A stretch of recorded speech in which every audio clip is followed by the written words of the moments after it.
Hello, my name is Lily. I am not human. I am an AI, and this is the Shadow Grid. Today we step into a digital underworld, a marketplace hidden in the folds of the internet, where drugs, weapons, stolen credit cards, and entire identities were just a click away. It was called Alphabay, and for 3 years it ruled the darknet like a king without a crown. At its peak, Alphabay wasn't just a website, it was an empire. Bigger than Silk Road, richer than its rivals, and bold enough to believe it was untouchable. But power breeds arrogance, and arrogance leaves cracks.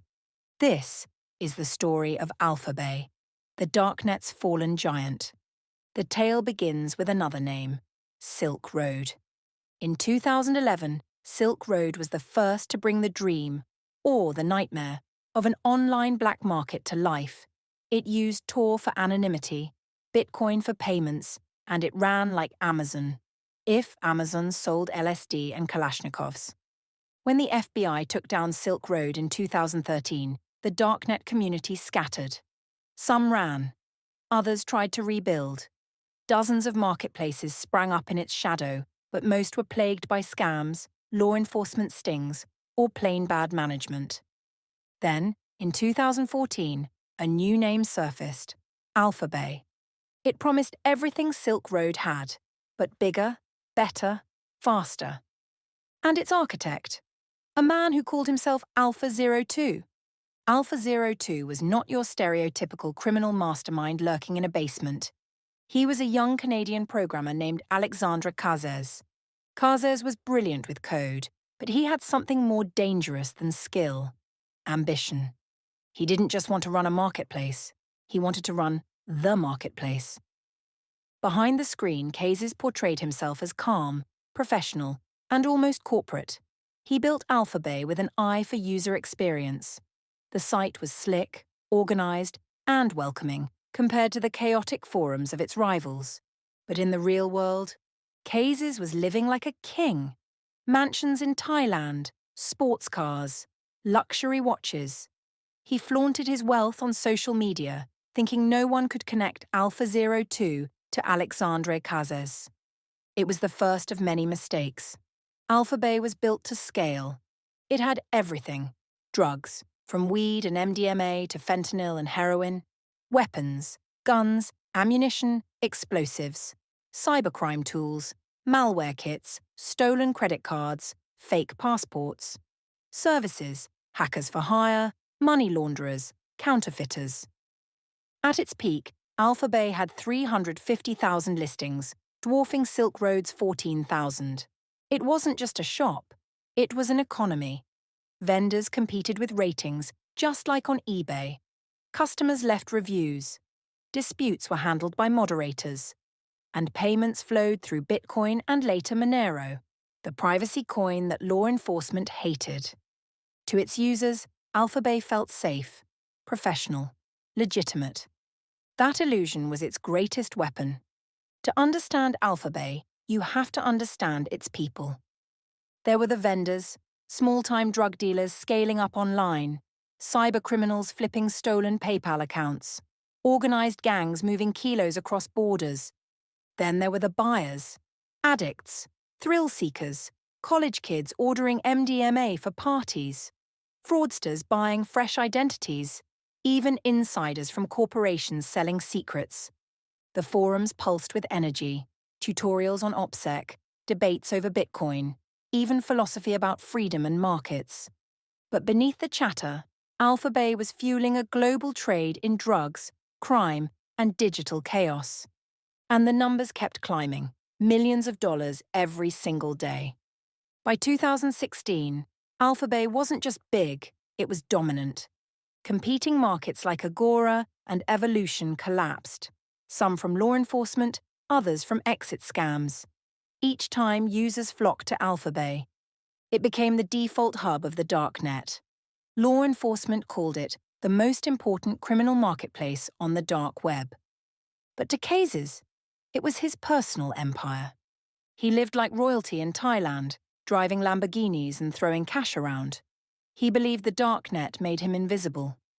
But in reality, every empire leaves footprints. The downfall of Alphabay didn't come from some Hollywood hack or betrayal. It came from small mistakes, the kind only arrogance can create. Keyes reused an email address connected to his personal life. He left metadata in forums that tied Alpha02 to his real identity. And his flashy lifestyle raised eyebrows.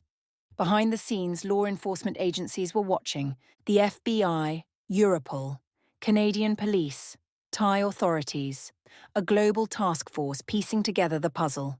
They called it Operation Bayonet. July 2017. Police in Thailand stormed Keyes' mansion. He was arrested on the spot.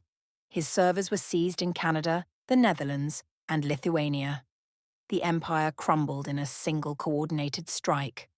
Overnight, Alphabay vanished. Users logged in to blank screens, vendors panicked, scrambling to cover their tracks. Billions of dollars in listings evaporated. The darknet community was thrown into chaos. Some suspected an exit scam. Others realized the truth. Alphabay had been taken down. Just days after his arrest, Alexandra Kazes was found dead in his Thai jail cell. The official story: suicide by hanging.